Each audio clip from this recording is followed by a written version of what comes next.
Against the backdrop of a shattered furniture store, former President Trump stopped in hard-hit Valdosta, Georgia today, saying it was no time to campaign. As you know, our country is in the final weeks of a hard-fought national election.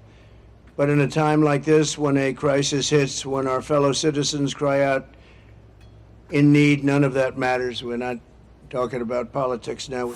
But just an hour earlier, as he arrived in the area, Trump accused the Biden-Harris administration of mishandling Hurricane Helene.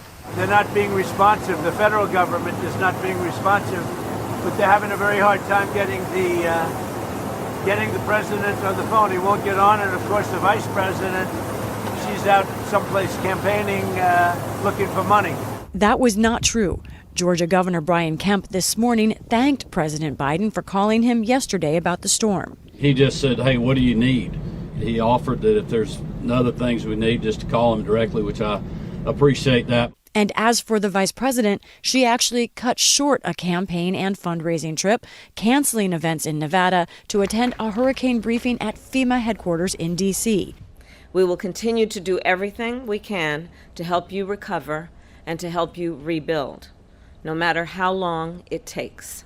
As the hurricane reshapes the campaign trail this week, former President Trump is under fire for controversial comments made Sunday.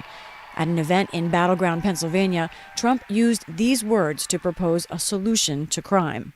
Now, if you had one really violent day, meaning police violence, Trump said police should be able to get rough.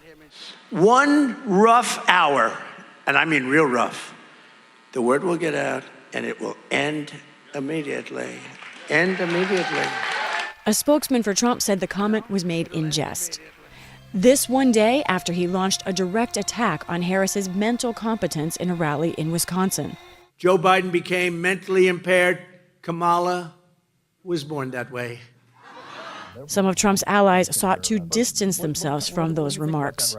I just think the better course to take is to prosecute the case that her policies are destroying the country. I think we should stick to the issues. As for Trump's running mate, Senator J.D. Vance, he spent Saturday in Pennsylvania for a town hall. So let's hope that we can take this country back and make our country better. The event made headlines for being organized by a right-wing evangelist who has said Harris was being guided by demonic forces and uses witchcraft.